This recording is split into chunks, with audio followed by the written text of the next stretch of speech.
stage our keynote for day one, Steve Tan, CEO of Super Tan Brothers. Good morning, everyone.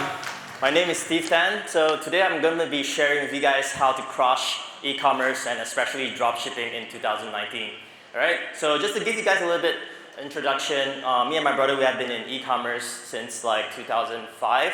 So we have been doing like eBay platforms, but we transitioned over to our own e-commerce site.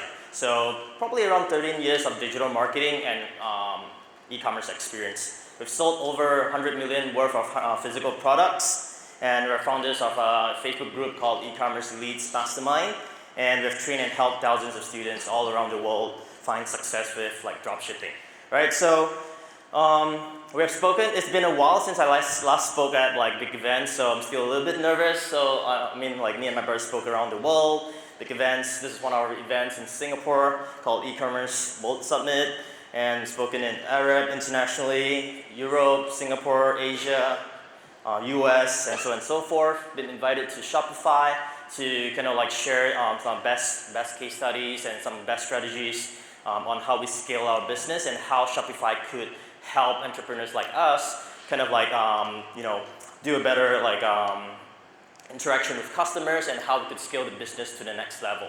Okay, so we've been invited to Facebook as well, and this is some of the numbers that we're doing. The reason why I'm showing you guys some of these numbers is just to let you guys know that we know how to scale our business. Here's one of our stores, Shopify stores.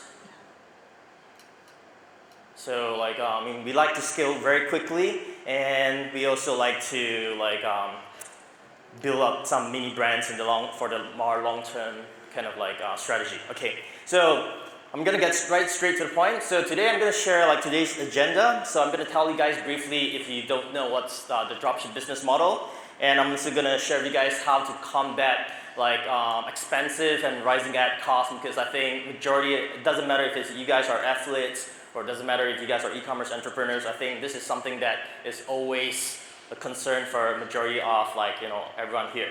Okay, I'm gonna share with you guys what's our e-commerce team structure like, and I'm also gonna show you guys some examples and case studies on the brands that we have built before.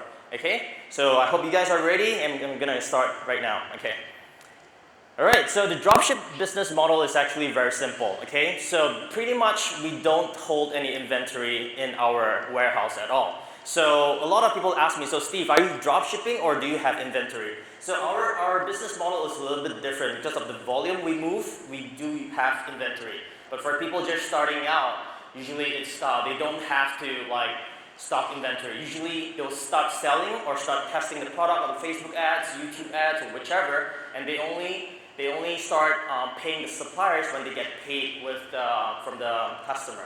So this is one, I think personally, I feel this is one of the best business model in the world, because there's zero inventory.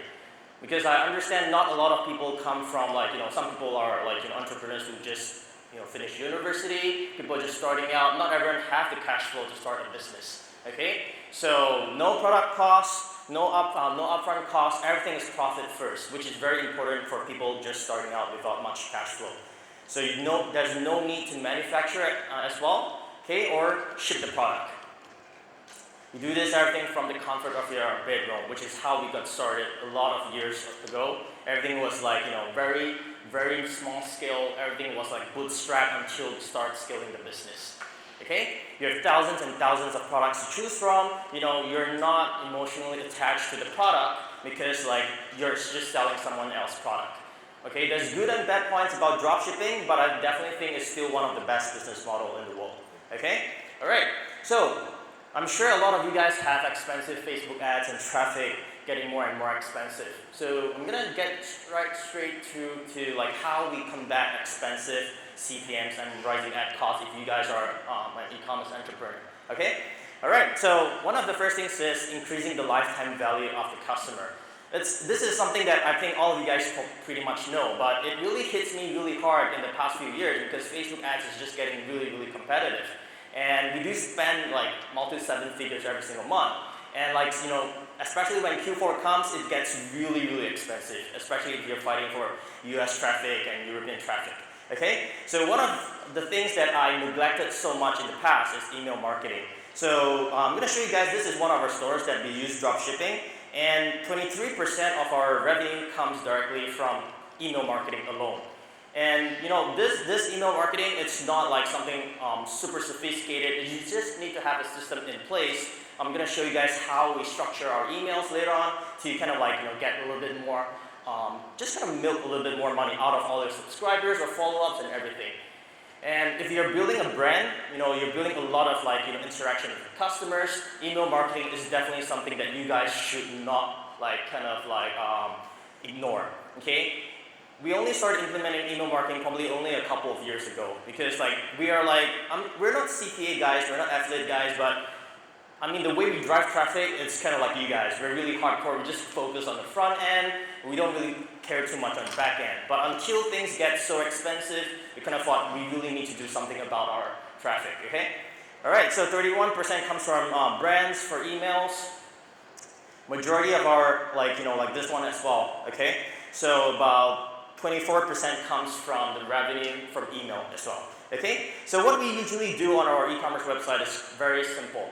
We do have a pop-up, like Wheelio or Opted Monk or different kind of wants to opt in, just to capture all the customers' emails. Okay, so when people opt in, we're gonna send them an email like welcome. Okay, it depends if you guys are building a brand. If you're just doing dropshipping, you can be a little bit more aggressive in terms of discounts. So if you're building a brand, of course, you don't really want to show people like a 10% discount the moment they sign up.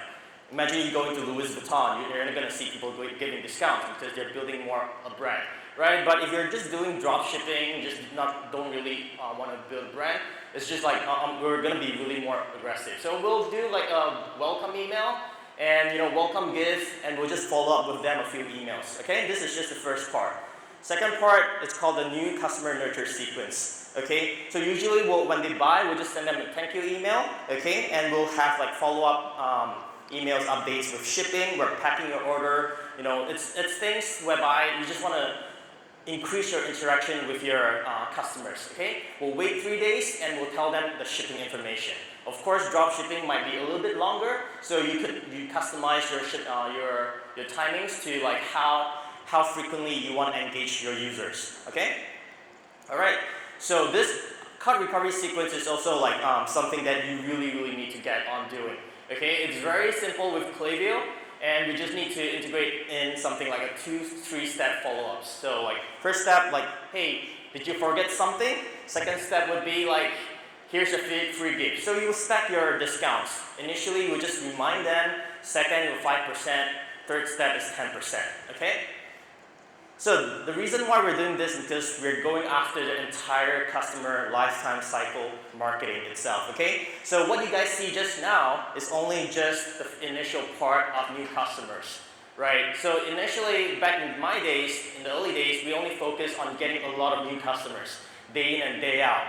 And we never kind of monetize all these customers that actually could bring in more money again and again without spending more money on Facebook ads, YouTube ads, or whichever.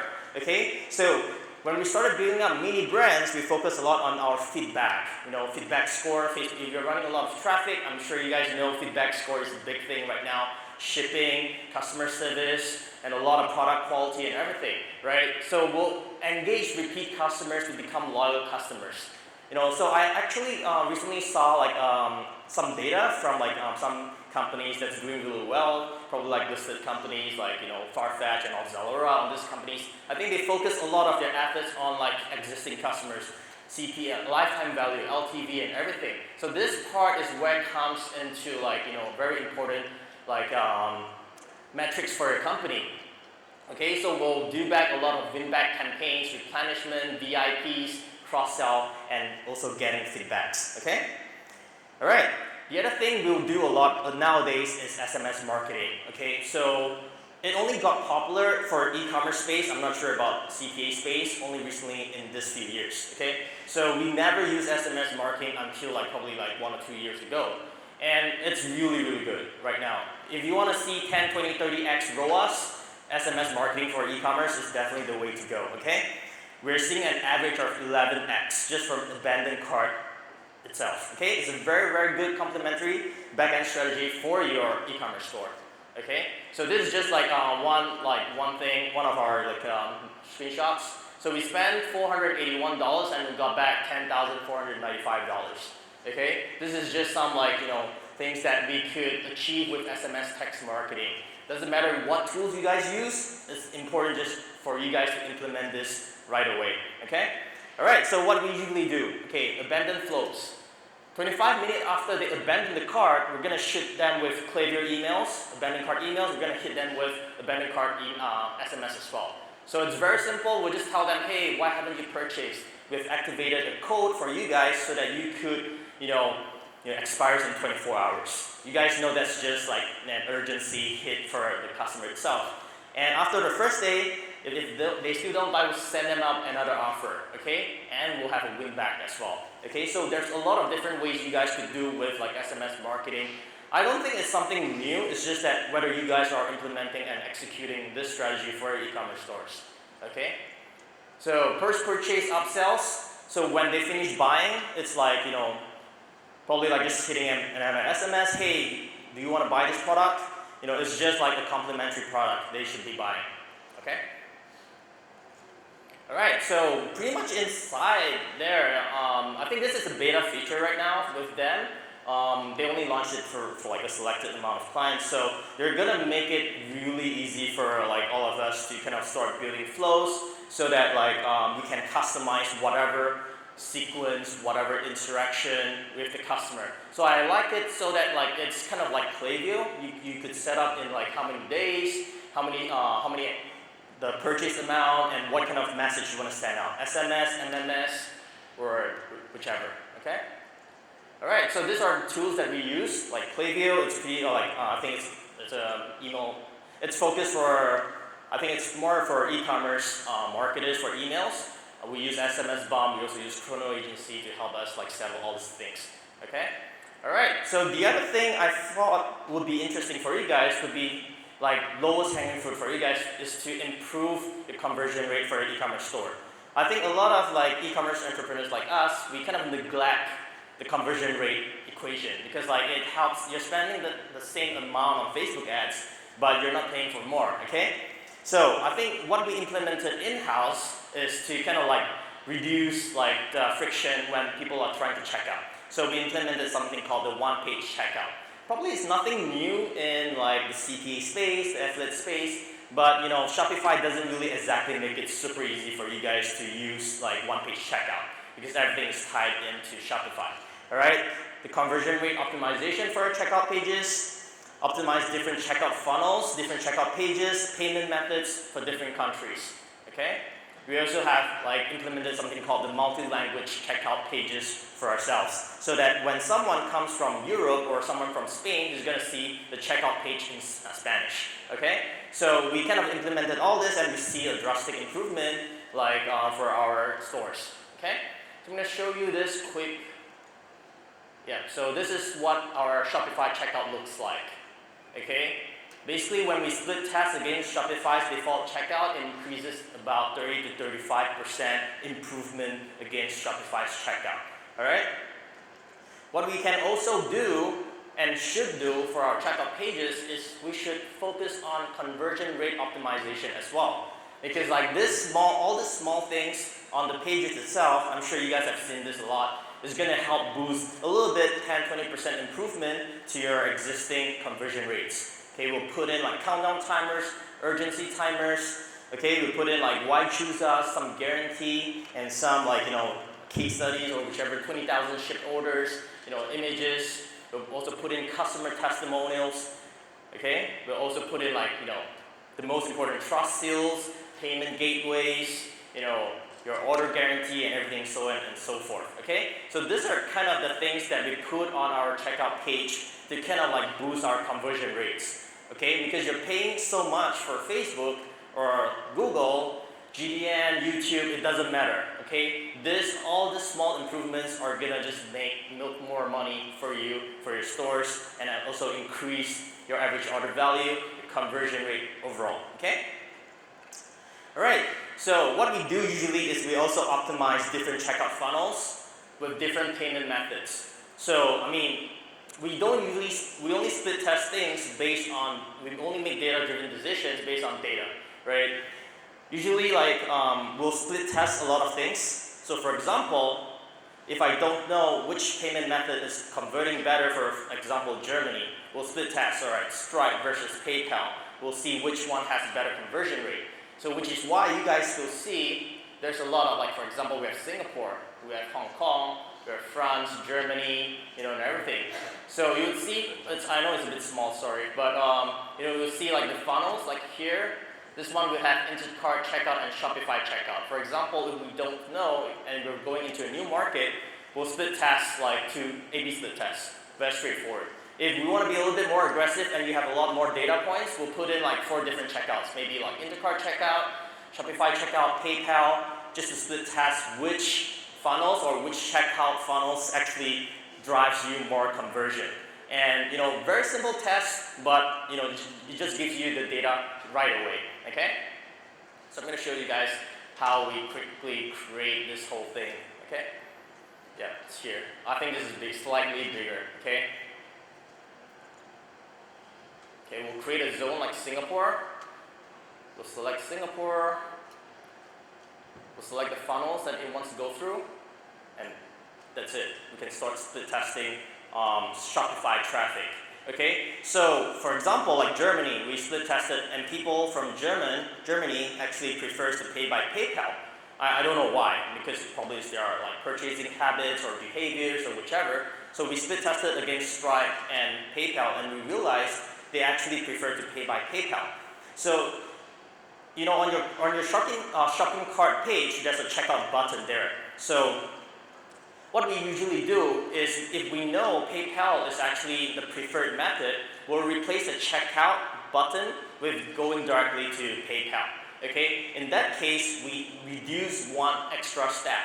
So the whole intention here is actually just to reduce friction, reducing the amount of steps, reducing the amount of effort for the customer to get to the checkout page. Okay? That's what you could be in control of.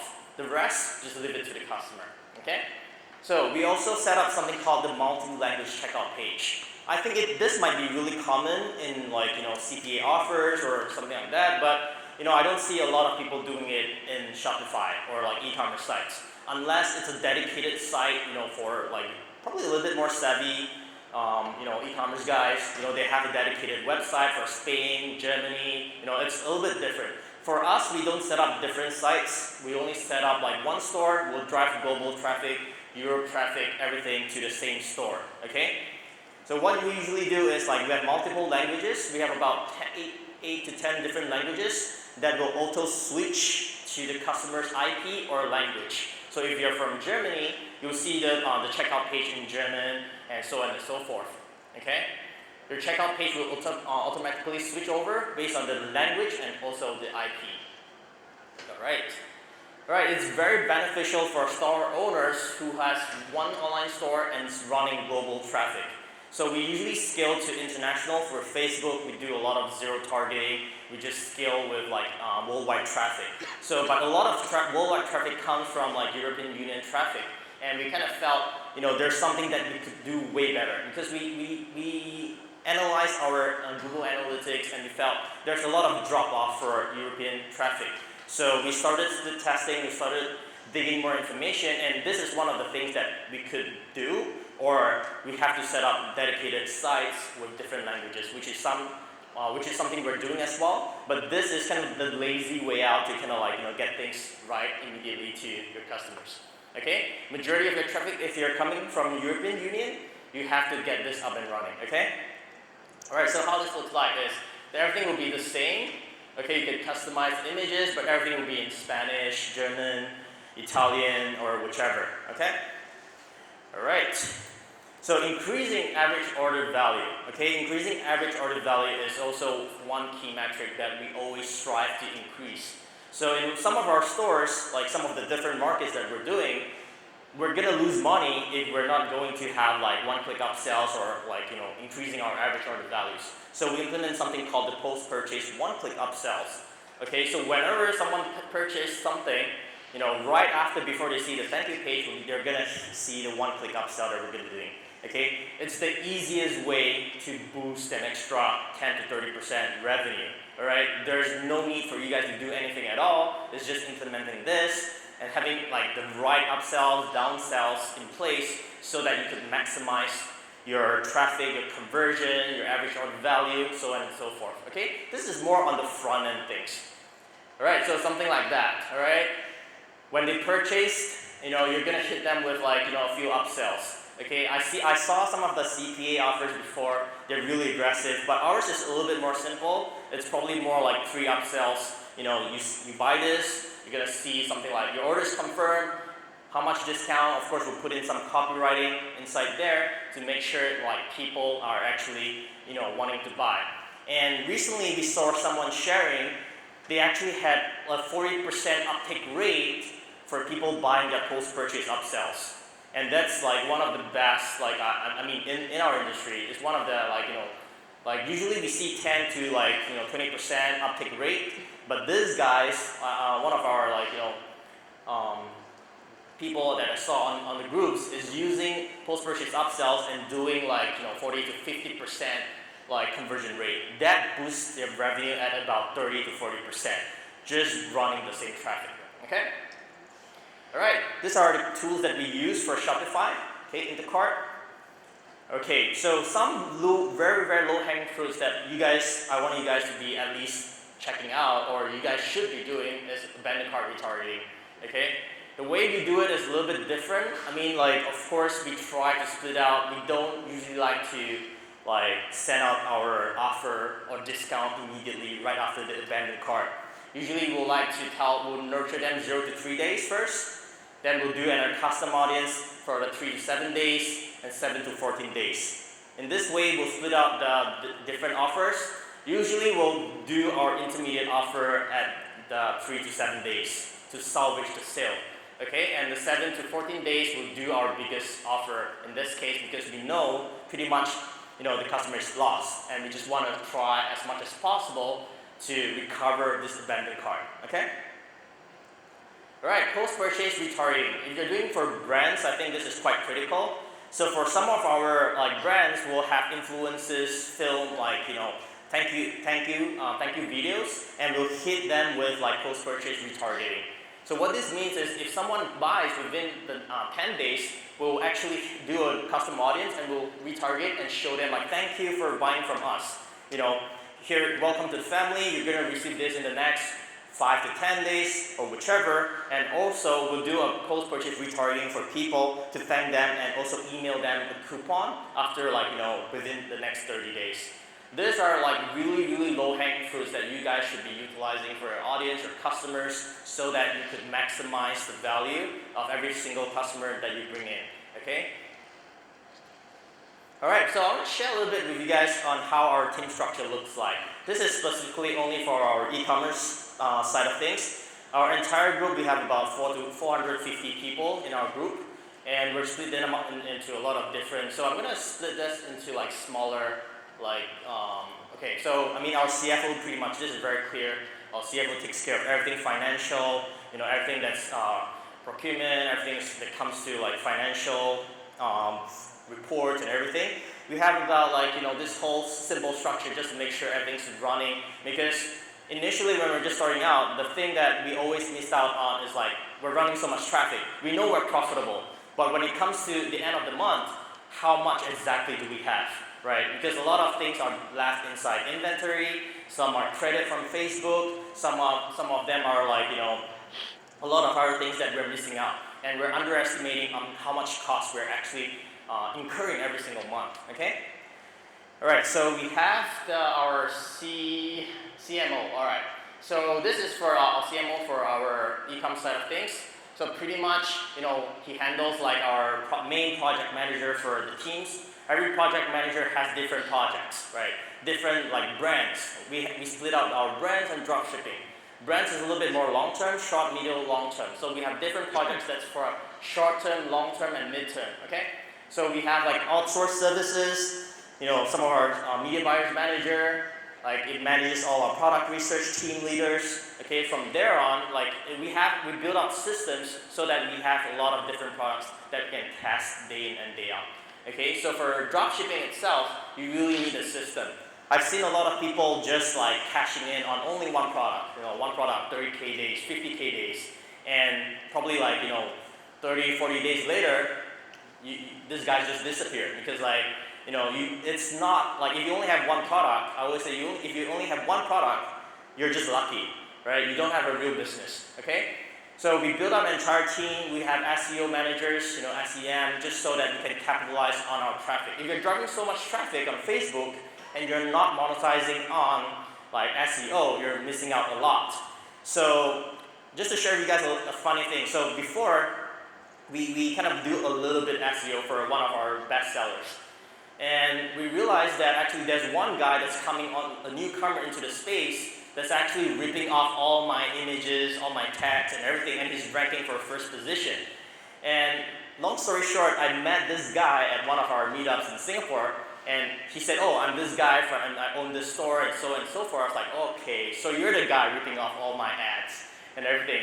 And it turns out that, he earned probably 2-3 million sales, not profit, just from ranking on the first position for this very, very viral product on Facebook. And that actually got me thinking that I really need to put more emphasis on SEO, because back then I was like, all right, I'll just buy some SEO packages from blackhatwall.com or whichever. But nowadays we have a team to really make sure all the H1, all the content and everything, it's all in place so that we don't lose out to someone else again like that who's going to rip us off. Okay, so we have copywriters, senior content writers, and everything, okay? We also have our creative manager who manages all our creatives, our graphics, our video editors, videographers, our development, front-end development, back-end servers, and all that kind of stuff. Okay, so some of you guys must be thinking, oh, Steve, you run on Shopify, right? What do you guys need front-end, back-end, and all that kind of stuff? Because we run a lot of stores, and we have a lot of ad accounts, DMs, business managers. So we do have our own customized software running on the back, and we also run some stores on WooCommerce, so that we are not 100% dependent on third-party platforms like Shopify. It's a great software, no doubt, but sometimes when the company is at such a scale, there's a lot of things. For example, people could do fake DMCAs to your stores. Even though we have so for example in Facebook as well, it took us a long while to communicate with Facebook that a lot of the complaints comes from fake DMCAs. It's actually competitors trying to bring you down, right? So last time we had one really viral product, and we shot our own content, we shot everything ourselves, our creatives, our images, everything's ours. And we're scaling $20,000, $30,000 per day. And out of nowhere, our ad accounts got shot. And we received an email, you have infringed on someone else's copyright. I was like, what the hell? The product is not a copyrighted product, it's our video and everything, and it turns out and we went back and forth with Facebook. We have to file a counter DMCA. The whole process is just so slow until we managed to prove this video is ours. The maximum DMCAs I got in a single day is probably 30 to 40 DMCAs to our stores. It's obviously someone trying to bring down a store, right? So this whole thing is a nightmare when it comes to managing this whole thing. You really need a team to kind of help you guys manage everything. Okay? So we have a CEO. Also, this CEO is pretty much my brother. He's kind of the CEO as well for the e-com side of things. He manages our CMO. He manages our senior HR, customer support manager, procurement manager, logistics manager. Okay? This is kind of our setup in our whole thing. The one that you guys seen just now. This whole overall setup. This whole thing. Alright, so it's actually quite small, but it's just to show you guys kind of what is the overall team structure that we have in place. Of course, I'm just showing this, but it spreads out to a lot more junior guys, and a lot more content writers, specialists, and all that kind of stuff. Alright? Okay. Alright, I'm going to share briefly with you guys how to build a brand foundation, okay? Of course, I know dropshipping is a great business, I love it, but we're also building brands on the side, okay? So building brands is actually a really I would say it really depends on what you guys want to build. Can I just grab water, quick sip of water?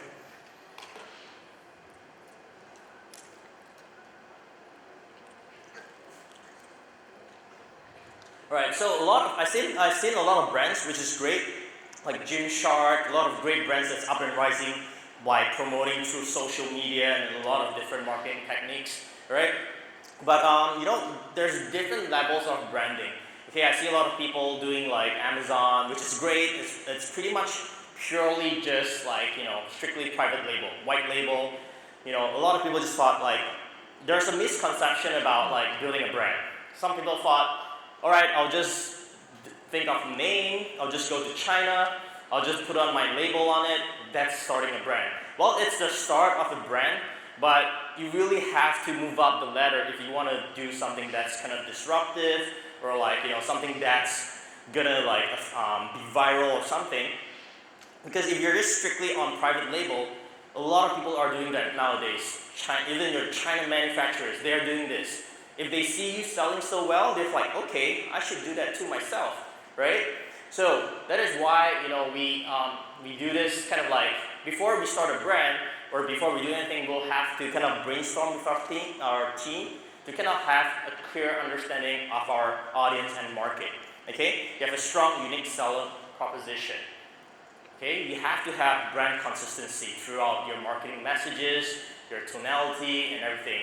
Okay, most importantly, you need to do a SWOT analysis. Okay, you need to know exactly who you're up against. It's not about, all right, today I feel like doing this brand. Today I feel like selling this brand. If you're like that, probably dropshipping is better for you. Okay, but I feel dropshipping is a very good transition from learning your ropes or like doing all the split testing, all your ads and everything until you're seasoned enough. You have built up a war chest, sufficient war chest, because building a brand is expensive.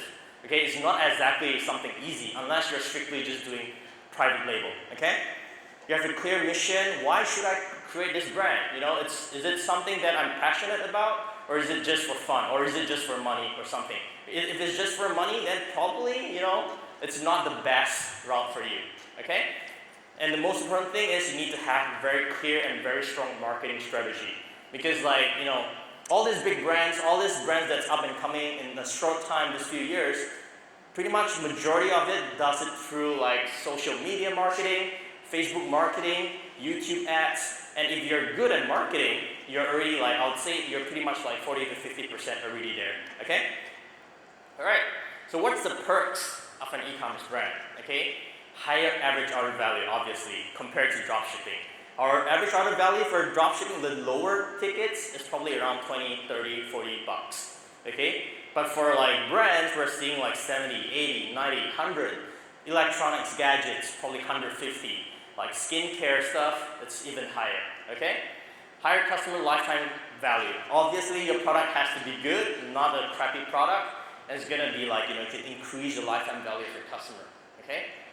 Less unhappy customers, okay? Because dropshipping, usually you don't see your product, you have never touched a product before. So sometimes if like the entrepreneur itself don't really care so much about the product itself, you're gonna get a lot of unhappy customers. What's my product? Why is the shipping time so slow? Why is this broken?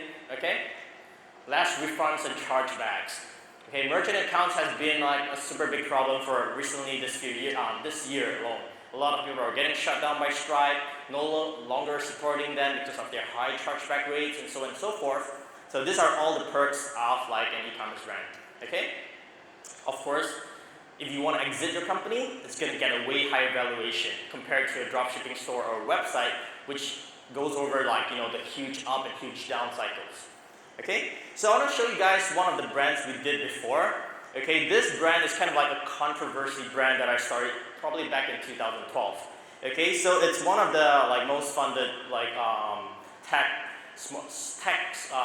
startup in Silicon Valley back then. So we actually moved to Silicon Valley and San Francisco back then to do this startup. Okay, so if you guys are interested, you could search. I documented a really long post called "The Rise and Fall of Creos," how we started this company and how it crashed miserably because of the lack of experience. So we actually raised 1.5 million in 30 days, with just a pure marketing team. That's all I know about. I'm like just a normal entrepreneur with e-commerce experience, with digital marketing experience. I know nothing about manufacturing, and I have a manufacturing partner who kind of like becomes the worst nightmare, who's a scammer, all right? So we actually launched this. It was really good. First day we hit 100,000. And a lot of people thought like it's kind of like marketing.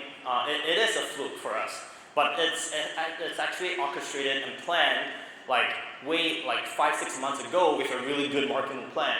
Okay.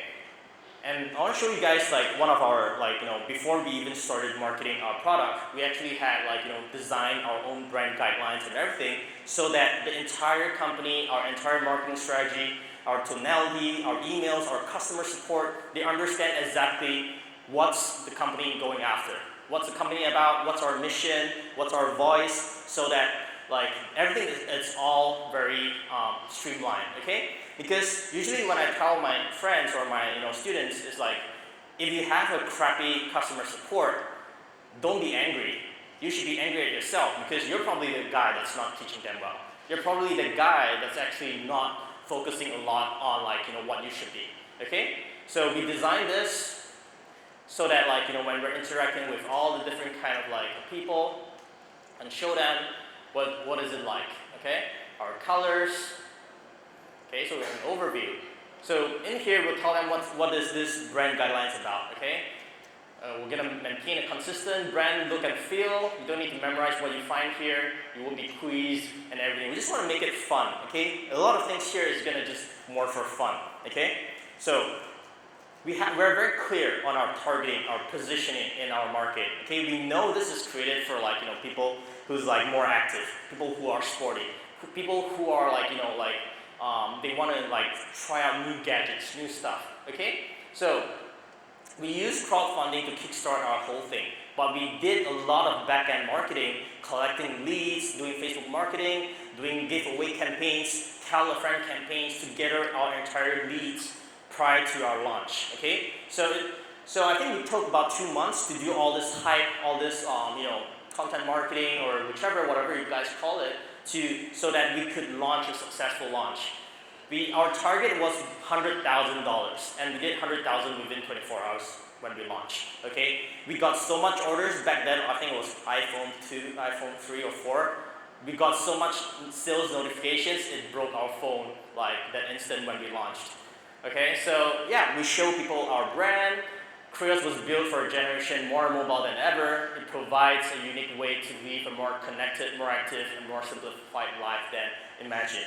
Okay, so it's very straight to the point, show people what's this about. Because when we launched this, we got everyone starts coming to us. We got Best Buy, Microsoft, SoftBank, and all these guys starts knocking our door, and you say, could you send me your DAC? And if you don't know what you're talking about, people will not take you seriously, okay? So we have our brand personality. What's our brand?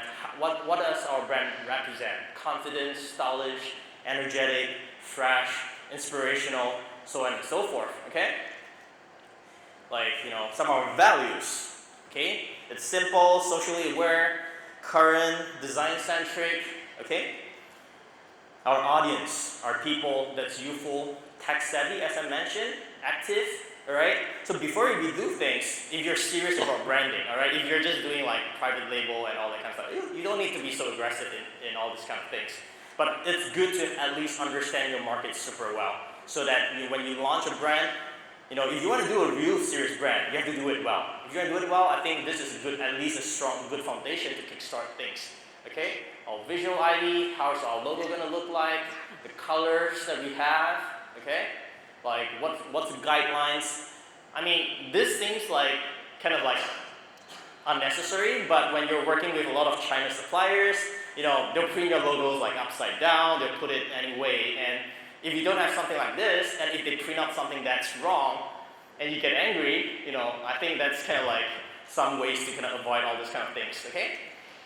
Tell them what you shouldn't do this, what's our guidelines, shouldn't put our logo upside down or slanted, it should always maintain all that kind of things, okay? Co-branding, how it should look like, iconography, okay, our Pantone colors, okay? So colors are gonna look different on your computer, and it's gonna look different on the print. So you need to have different Pantone colors, hex, whatever color they call it. I don't really know it anyway. But it's all how we set up in such a way so that when you send it from manufacturers, everything is streamlined. Okay. if not, everything will be like all over the place. So initially when we started a brand prior to Crayoss, everything's all over the place. We started working on the logo, and we thought, all right, we should start working on the website. After the website, we started working on the packaging. So all the colors are all over the place. Everything's not uniform, everything's inconsistent, and it will look very unprofessional. People will think like, all right, people won't remember you for all that kind of things, okay? All right, our typography, how is it going to look like? Our websites, are we going to use fonts? Is it going to look different on our website? Is it all going to be consistent on your packaging, your emails? Everything is all going to be consistent if you have this, okay? All right, messaging, okay? So some of the lifestyle photography that we did, okay? Products, applications that we should be using. So application is more used for like partnerships or people who's interested in distribution, people who's interested in reselling or become a wholesale customer. So you have all this all in one. So it's very simple when you guys interact with all this kind of different people, okay? All right, we're gonna show them because it's not launched yet. So you need to have like a concept to show people what it's gonna look like, right? How's the packaging going to look like? How's the colors going to reflect on your packaging? It's all streamlined, okay? Okay, when you take out, how's it going to look like? Different colors, different bands, different applications, okay?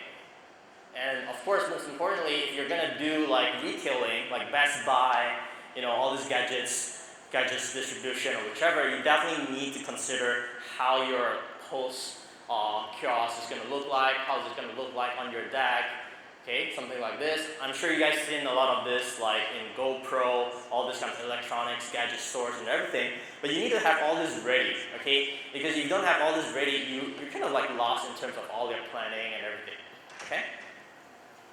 Alright, that's pretty much the end of my presentation, and thank you guys so much. We have a Q&A at 1 p.m. in the VIP room, and yeah, if you guys want to follow us, that's Hey Steve Tan and Hey Adam Tan's my brothers. And feel free to join our free group on E-commerce Elites Mastermind. And thank you guys so much. Thank you.